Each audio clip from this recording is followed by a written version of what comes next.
let's talk a little bit about covert rifle bags. I think this is an interesting time to talk about it, considering the specific location and environment. Excuse me, gentlemen. How y'all doing?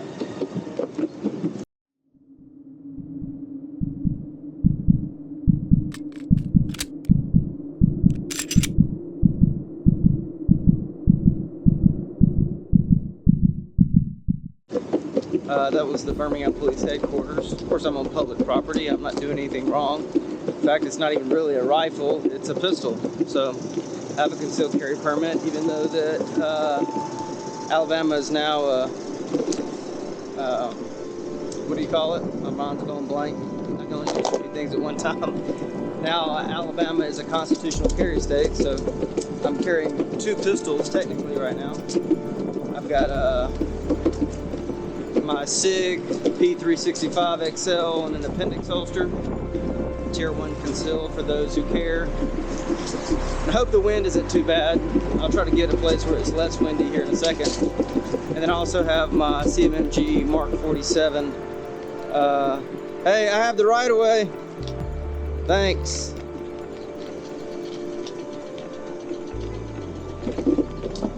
People aren't paying attention in these streets. I got the CMMG Mark 47 8.5 inch pistol in the bag on my back. You've seen that bag before probably.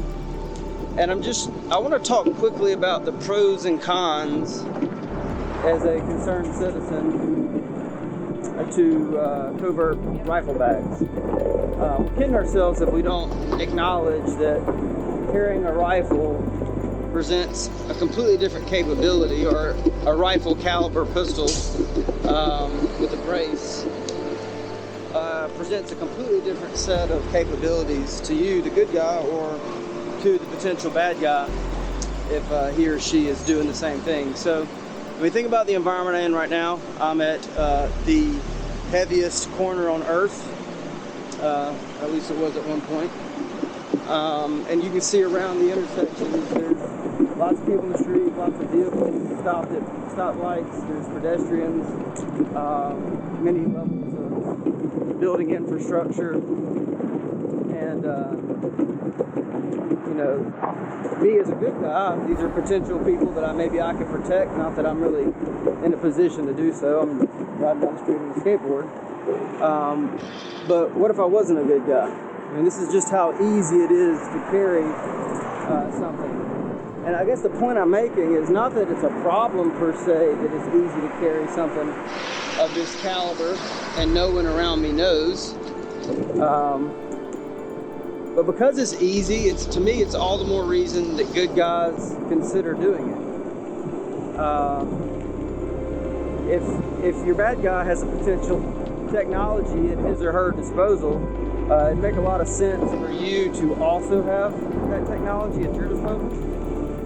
And certainly, in this day and age, it is very easy to carry something that presents a ton of capability from an offensive standpoint or a defensive standpoint, if you're the good guy, in a relatively small package. Now, I mentioned that you've probably already seen the bag, but I think this would be an interesting environment to show you again how easy the other team might be carrying something around lots of capability. Check out that. Thanks, Megan O'Day, for the cool PVC patch. Yeah, there we are. Med kit, Mark 47, 20 round tanker mag, Hungarian tanker mag. Soon and very soon, this will be a suppressor riding in here. So that it'd be very easy to marry a suppressor on my Xeno mount. Got a flashlight and a knife in this little pack here, or pouch there, and then here, a 30 round mag. So here I am in downtown Birmingham. Give you a good view of the city, downtown Birmingham. on a pedestrian, it's now become a pedestrian bridge. Lots of line of sight. I can see pretty far in every direction. And if you think about having a 7.62 this position represents a pretty significant threat to lots of areas. I mean, think about all the windows here, the skyline. I've got a rail yard here. There's a courtyard on top of that building over there. Obviously, parking deck over here. There's lots of potential issues that I could make.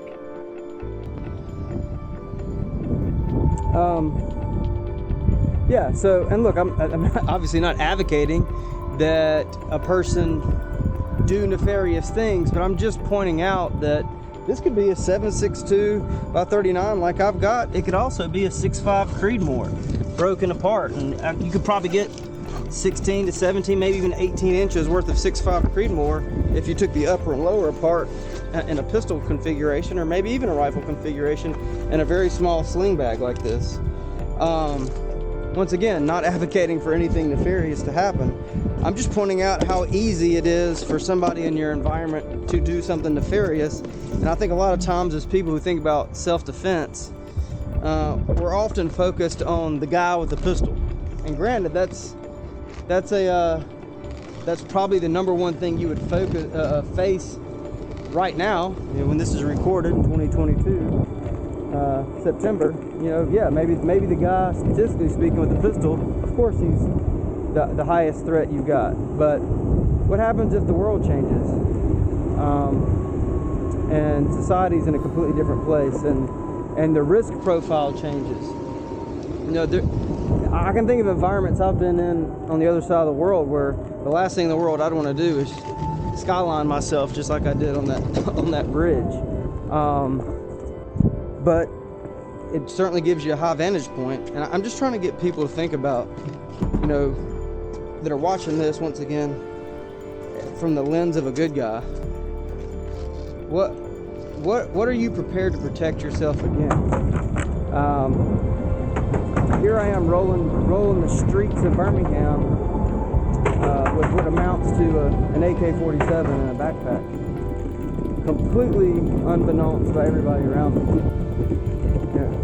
Which means that how often are you running across somebody doing the same thing?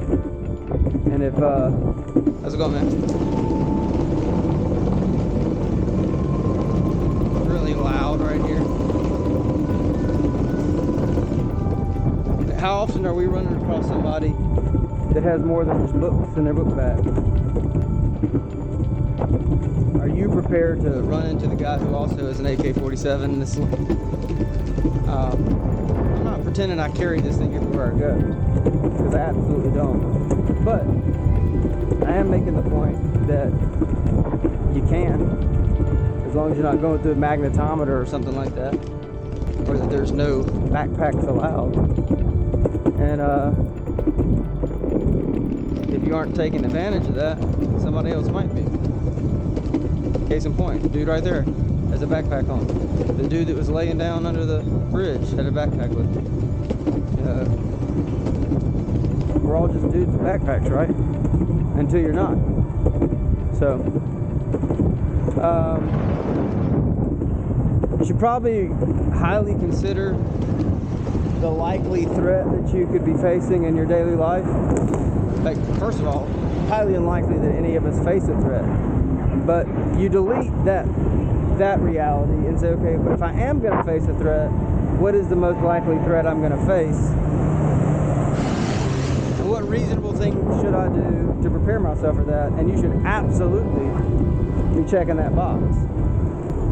I guess the whole point of this video is maybe you should take what's the next most likely threat that preparing for the most likely threat didn't prepare me for, and what do I need to do to prepare for that? And I think you wouldn't have to go very far down the line to all of a sudden be in a situation where being able to, when you feel you need to, grab a air quote rifle or rifle caliber pistol carbine, braced, whatever you want to call it, and go wherever you're going, it's not a bad idea.